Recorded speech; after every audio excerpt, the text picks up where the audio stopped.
오늘 말씀의 제목입니다. 다 같이 읽어볼까요? 시작. 무슨 말인지 알겠어요? 여러분들에게 이렇게 질문해 볼게요. 여러분들이 생각했을 때 복 있는 사람은 어떤 사람이라고 생각해요? 복 있는 사람은 어떤 사람일까? 생각해봐요. 또 다른 질문입니다. 그렇다면 어떠한 삶을 살기에 복이 있는 사람이라고 할 수 있을까요? 어떠한 삶을 살기에 복이 있는 사람이라고 할 수 있을까요? 우리 그래서 좌우에 있는 분들에게 이렇게 한번 인사해 볼게요.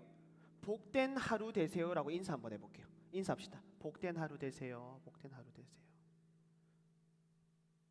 이런 식으로 우리는 굉장히 형식적인 인사를 할 때가 굉장히 많습니다. 복된 하루 되세요. 복된 하루 되세요라고 말이죠. 그런데 또 한 번 질문해 볼게요. 그렇다면 그러한 인사를 받은 사람으로서, 인사를 한 사람으로서 어떠한 삶, 어떠한 하루를 살아야만이 내가 오늘 정말 그 인사처럼 복된 하루를 살았다라고 할 수 있을까요? 질문이 어려워요? 복된 사람이 누구인가? 그렇다면 복된 사람은 어떠한 삶을 살아가는 것인가? 우리가 인사를 하는 것처럼 복된 하루를 살아간다는 것이 어떠한 하루라고 할 수 있을까? 라는 것이죠. 오늘 여러분들과 함께 복과 관련된 이야기를 계속해서 해보려고 합니다.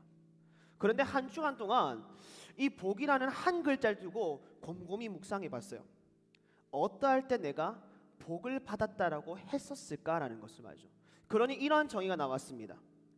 복이라는 것은 내가 원하는 것, 그리고 나에게 필요한 것, 그리고 내가 현재 갈망하는 것이 채워졌을 때, 그 채워짐을 통하여서 행복이라는 감정이 겸하여서 오게 되고, 그 행복이 느껴졌을 때 정말 나는 복된 인생을 살아가고 있구나라는 것을 느끼게 된다는 것이죠. 어때요? 여러분도 좀 공감하나요? 공감하면 끄덕끄덕 해봅시다. 공감하나요? 내가 원하는 것, 갈망하는 것, 그 모든 것들이 채워지는 그 순간 행복함과 함께 복된 하루를 살아간 것 같다라는 고백을 하게 된다는 것이죠. 그렇다면 반대로 이렇게 생각할 수 있을 것 같아요. 나에게 현재 필요한 것이 무엇인가? 내 삶 가운데 채워져야 하는 것이 무엇인가? 내가 현재 갈망하는 것이 무엇인가를 내가 알고 있다면 그것이 채워지는 순간 또다시 행복, 또다시 복이라는 것을 우리가 깨닫게 된다는 것이죠. 그렇다면 여러분들에게 질문해 볼게요. 그리스도인으로서 우리의 삶 가운데 우리가 계속하여서 채워지길 바라고 우리가 무엇을 원하며 우리가 갈망해야 되는 것이 무엇일까요? 만약 내가 믿음의 사람으로서 그것을 계속해서 갈망하고 있을 때 그것이 채워진다면 우리는 어떻게 이야기할 수 있을까요? 정말 하나님께서 나를 사랑하시고 나의 기도에 응답하시며 나를 축복하고 계시는구나라고 이야기를 할 수 있다는 것이죠. 그래서 오늘 여러분들과 함께 이러한 부분에 대해서 한번 살펴보려고요. 제목이 뭐라고요? 알아야지 내가 얼마나 복된 사람인지를 알게 되고 그것을 알았기 때문에 주님께 무엇을 할 수 있다? 찬양하며 감사하며 예배할 수 있게 된다는 것이죠. 예를 들면 이런 거예요. 시험을 앞둔 친구들에게 가장 큰 복은 뭘까요? 뭘 것 같아요? 은하? 시험을 앞둔 사람에게 가장 큰 복, 응답하시는 하나님의 복이 뭘까요? 좋은 성적을 받는 거겠죠. 그럼 또 반대로 물질의 궁핍함이 있는 사람들에게 하나님께서 정말 응답하시는구나, 정말 하나님의 축복이 내 삶 가운데 가득하구나 라고 반응할 수 있는 조건은 뭘까요? 물질이 채워지는 거예요. 그럼 마지막으로 현 시대를 바라보았을 때 코로나로 걸린 사람이에요. 양성이 나와서 병원에 입원을 한 사람, 격리를 당한 사람이에요. 이 사람에게 현재 물질일까요? 좋은 성적일까요? 무엇이 그의 기도 제목 응답하는 걸까요? 음성 판정이죠.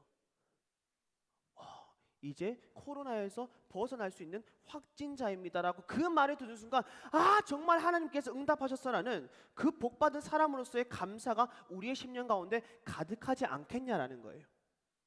그래서 무엇을 했으면 좋겠다고요? 오늘 말씀의 본문에서 나타나는 하나님께서 우리에게 그리스도인으로서 무엇을 갈급했으면 좋겠는지, 무엇을 채우기를 바랬으면 좋겠는지에 대해서 한번 살펴보자라는 거예요. 그러면 이 조건을 알았을 때, 그렇게 삶을 살아갔을 때 하나님의 복이 우리들에게 분명히 채워질 수 있기 때문이라는 거죠. 오늘 성경책 한번 보세요. 성경책 한번 보세요. 오늘 본문에서는요, 예수님이 등장합니다. 그리고 그 예수님께서 어떻게 하신다고요? 어떻게 하실까요?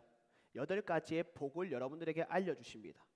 그리고 너희가 나를 따르면 이러한 복이 허락될 것인데, 대신에 이 복을 받기 위해서는 너희들에게 그리스도인으로서 살아가야 할 삶의 모습이 있어. 그런데 잘 들어보세요. 이거는 행위적인 모습이 아닙니다.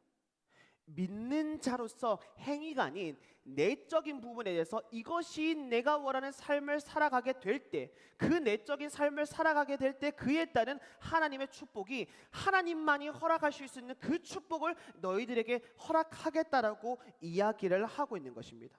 그렇기 때문에 우리에게 필요한 게 뭘까요? 알아야 한다는 거예요. 단순히 예배만 드리는 것이 아니고 정말 내가 하나님께서 허락하신 그 축복을 받고자 한다면 그 축복을 받기 위한 조건이 무엇인지를 깨달아야, 알아야 한다는 것이죠. 그래서 오늘 말씀을 통하여서 계속해서 하잖아요. 들려지는 은혜와 깨달아지는 은혜가 있길 간절히 소망합니다. 간절히 소망해요? 오케이. 자, 보세요. 오늘 본문에 말씀면 8가지의 복에 대해서 이렇게 이야기를 하고 있습니다. 우리 다 같이 봅시다. 3절이에요. 3절부터 10절까지 예수님께서 말씀하신 조건이 무엇인가에 대해서, 조건이 뭐지? 이 조건이 합하여졌을 때 어떤 축복을 하시는지 그것을 생각하시면서 우리 3절부터 다 같이 한번 읽어보도록 하겠습니다. 3절 시작. 가난한 자는 복이 있나니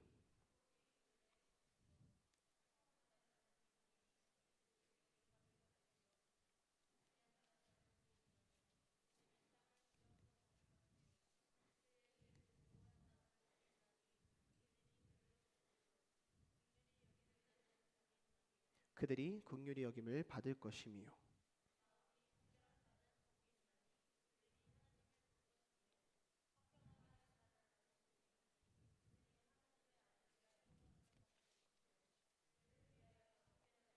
복이 있나니. 아멘. 잘 들어보세요. 여러분들과 한 가지씩 뜯어볼게요. 오늘 여러분들과 사실은 팔복에 대해 자세히 다룰 수는 없어요. 그렇기 때문에 간단하게 한번 다뤄볼게요. 심령이 가난한 자는 무엇을 받아요?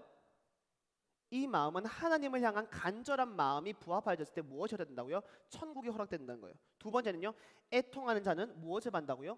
위로를 받을 것이요. 온유한 자는요, 이 온유함이라는 것은 모든 사람들 가운데 내 마음이 은혜로 눌러지는 것을 의미해요.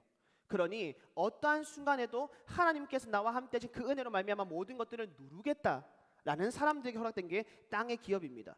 그리고 의에 줄이고 목마른 자는요, 배부름을 받을 것이고, 긍휼히 여긴 자는 긍휼히 여김을 받을 것이고, 마음이 청결한 자는 어떻게 한다고요? 하나님을 바라본다. 성경 말씀을 보면 하나님을 직접적으로 바라보면 어떻게 된다고 들었어요? 죽음을 맞이할 수밖에 없어요. 왜냐하면 너무 그 하나님의 광활한 빛 때문에 그로 인해서 죄인 된 우리는 결코 하나님을 바라볼 수 없는 죄인이라고 얘기를 합니다. 그런데 내 마음이 어떠하니?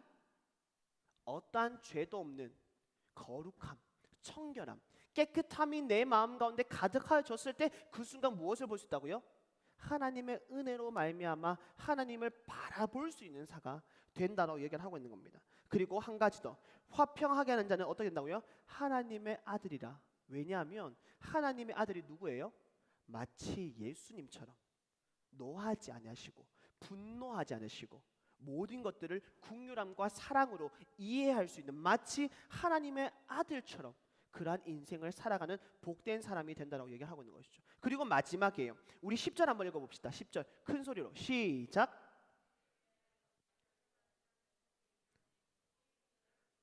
이 8가지의 축복은 정말 우리가 행하고 받아야 되는 축복이지만, 여러분들과 함께 오늘 마지막 8번째 복에 한번 집중해 보려고 합니다. 보세요.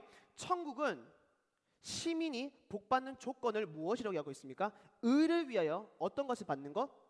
박해를 받는 것이라고 얘기합니다. 여기서 의가 뭘까요? 여기서 의는 옳음과 의로움을 말하고 있는 겁니다. 그렇기 때문에 다시 말하면 어떠한 상황에서도 내가 알고 있는 옳음과 내가 알고 있는 무엇요? 옳은 의로움을 결코 벗어나지 않는 인생을 살아가야 한다는 것이에요. 무엇이 찾아옴에도 불구하고 끊임없이 너희가 하나님을 믿는다는 그 이유 하나만으로 삶을 살아갈 때, 세상과 다른 기준으로 삶을 살아갈 때, 우리가 주님을 생각하며 이것이 옳다라고 생각한다면 그 길을 걸어갈 때 수많은 박해가 찾아올지라도 어떻게 한다? 꿋꿋이 그 길을 걸어갈 때 천국 시민으로서의 자격을 허락받게 된다는 겁니다. 무슨 말인지 알겠어요? 그래서 보세요. 로마 제국의 제15대 황제인 안토니우스 피우스가요, 아시아 지역에 있는 많은 기독교와 기독교인들을 이유 없이 박해하기 시작했습니다. 어떻게요? 아무 이유 없이. 왜냐하면 자기의 높음을 더욱더 드러내기 위해 기독교인들을 박해하여 그들이 겁을 먹게 하기 위해서 이유 없이 박해했다는 거예요. 그래서 그 박해를 하고 있는 가운데 사도 요한의 제자이자 7교회 중 하나인 서머나 교회 감독이었던 폴리캅이라는 사람이 그 고난을 받기 시작합니다. 그래서 많은 로마 병정들이 폴리캅에게 찾아옵니다. 그리고 이렇게 이야기를 합니다. 너에게 시간을 줄 테니 결정해라. 로마 황제인 나를 숭배한다면 난 너를 용서할 것이다. 그러나 만약에 이 숭배를 거부한다면 너는 그에 따른 처형을 받게 될 것이다 라고 말이죠. 그래서 2시간을 받은 폴리캅 어떻게 했을까요? 무엇을 했을까요? 도망갈 국리를 찾았을까요? 아니면 어떻게 하면 황제의 마음을 위로할 수 있을까? 황제의 마음을 돌이킬 수 있을까? 그것을 고민했을까요? 아니요. 폴리캅은 기도하기 시작합니다. 2시간 동안.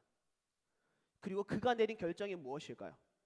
3가지의 말을 합니다. 첫 번째는 그래도 예수님은 그리스도이십니다. 그리고 2번째는요, 여러분들도 예수님을 믿어야 합니다. 그리고 마지막이 기가 막힙니다. 믿지 않으면 영원한 불못에 던져질 것입니다 라고 말이죠. 그러니 로마 병력들이 어떻게 했을까요? 끌고 간 거예요. 폴리캅 아무리 협박해도 안 되니 끌고 간 거예요. 부인하라고 했더니 부인하지 않는 거예요. 오히려 나를 향해서 믿으라고 얘기하는 거예요. 믿지 않으면 죽을 것이라고 나를 협박하고 겁을 주고 있는 것이죠. 어떻게 해요? 끌고 간 거예요. 그래서 또 이렇게 이야기합니다. 한 번만 황제를 향하여서 죽여라고 이야기를 한다면 용서하겠어라고 말이죠. 근데 폴리캅 어떻게 했을까요? 죽여라고 했으면 기록되어 있지 않았겠죠. 그가 이렇게 이야기합니다. 예수님은 단 한순간도 나를 떠나거나 모른 척 한 적이 없습니다. 그러니 내가 어찌 그 주님을 단 한순간으로 배반할 수 있겠습니까? 라고 거절을 하게 된 것이죠. 그러니 어떻게 돼요? 당연히 처형을 받게 된 것이죠. 그래서 또 로마 병정이 이렇게 하겠습니다. 화형을 받을래요? 아니면 쫄쫄 굶을 사자굴에 들어가서 사자에게 찢겨 죽을래요? 라고 했더니 어떤 걸 선택하겠어요? 만약에 쫄쫄 굶을 사자가 있는데 내가 들어가면 갈기갈기 찢겨 죽을 거예요. 그리고 2번째는 화형으로 해서 불에 타 죽을 거예요. 어떤 걸 선택하겠어요? 아마 이런 생각할걸요? 어차피 죽을 거 그나마 덜 고통스러운 건 뭘까?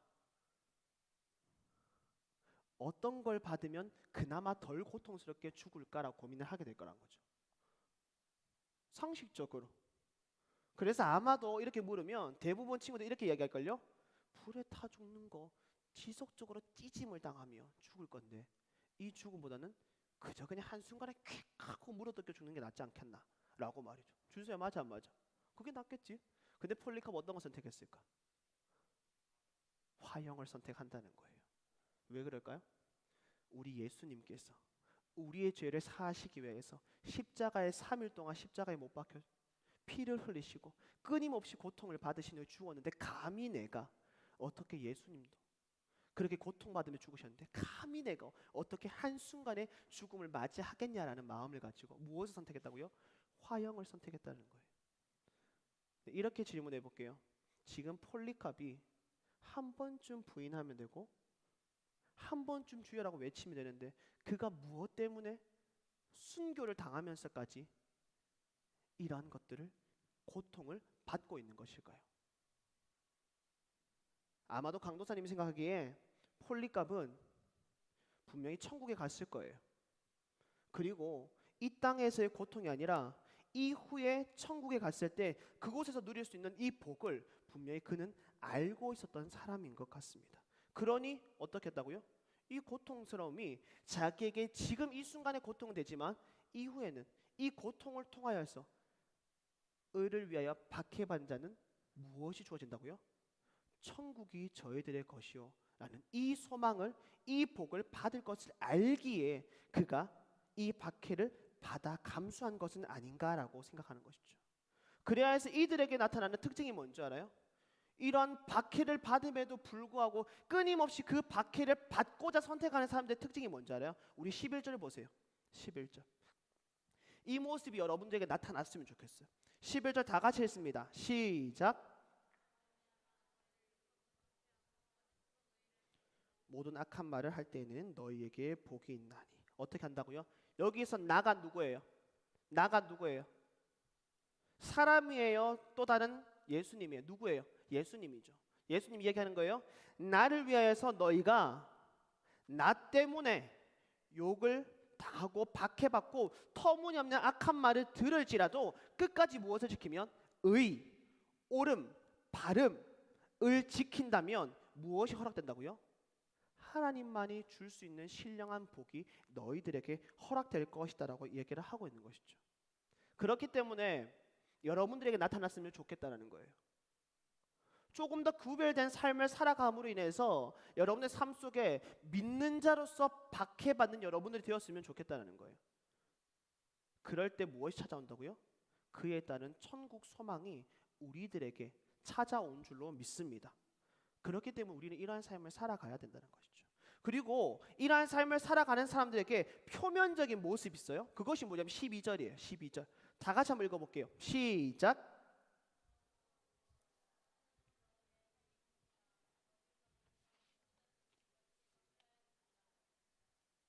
어떤 게 나타난다고요?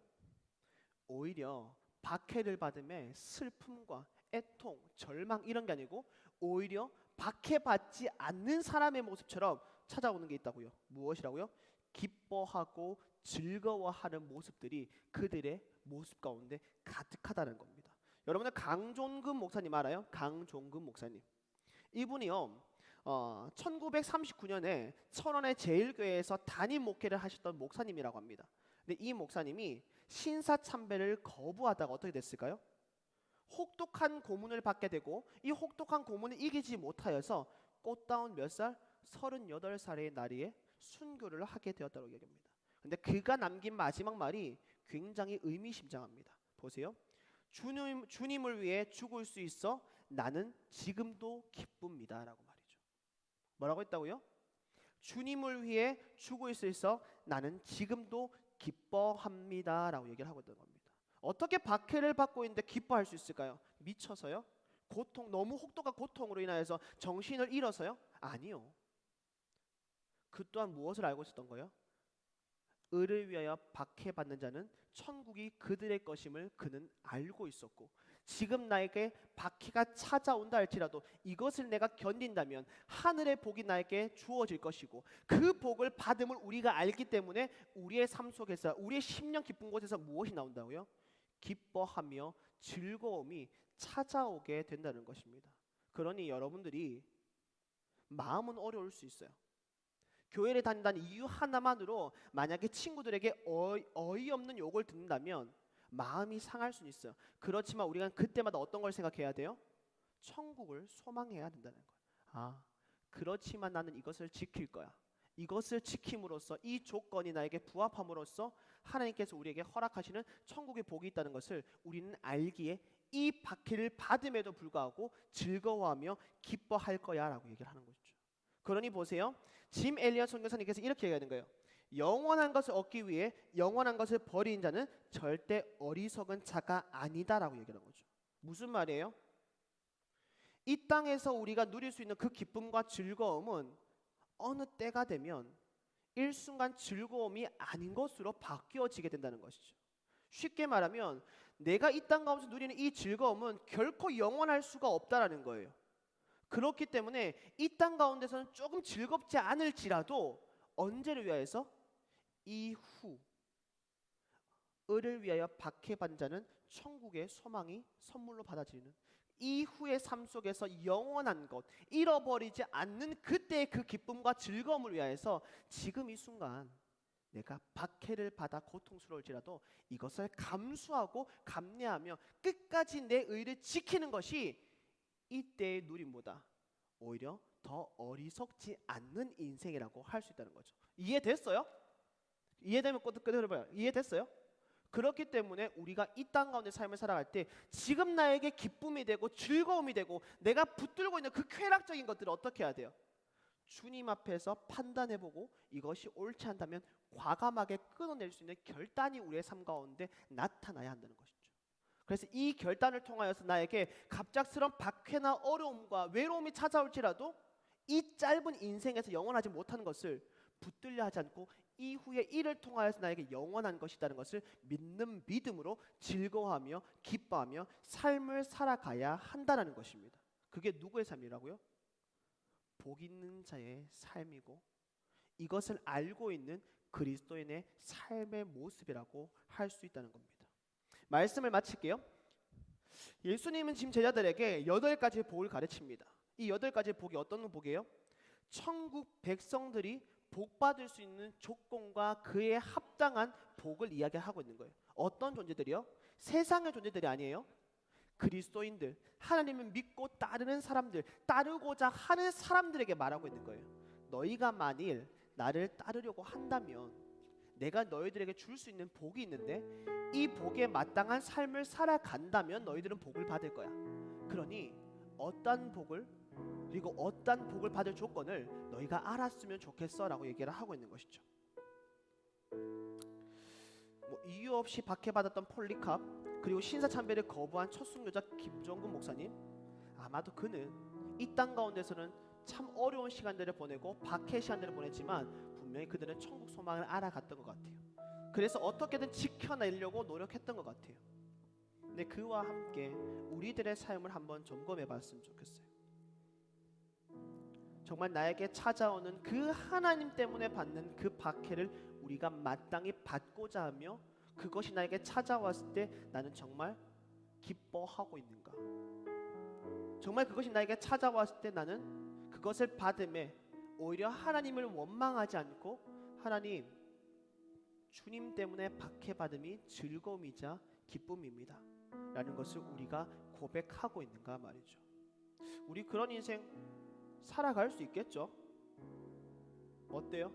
살아갈 수 있겠죠? 여러분들에게 박해를 받으라는 말이 아니에요. 당장 학교에 가서 그리스도를 선포함으로 친구들에게 외면당하며 어이없는 욕들을 먹으라는 말이 아니에요. 믿는 자로서 옳은 삶을 살아갔을 때 찾아오는 박해가 있을지라도 그때 실망치 않고 좌절하지 않고 절망하지 말고 감사함으로 그 복받은 자로서 삶을 살아가라라고 이야기를 하고 있는 겁니다. 그리스도 어떤 삶 살아야 돼요? 어떤 삶 살아야 돼요? 알기에 합당한 삶을 살아가야 돼요. 알기 때문에 복받기 위해서 삶을 살아가야 돼요. 그렇게 삶을 살아가면 여러분들에게 복이 굴러 들어옵니다. 이 복, 우리가 생각하는 복이 아닐 수도 있지만 그러한 인생을 살아갈 때 하나님께서만 주실 수 있는 복이 분명히 여러분의 삶 가운데 끊임없이 굴러 들어올 겁니다. 이 복 깨달았으니 걷어 차시 마시고 그 복이 굴러 들어오매 덥석덥석 주워가지고 그 복에 감사하며 한 주간도 승리하는 우리 모든 중동부 예배자 되길 간절히 소망합니다.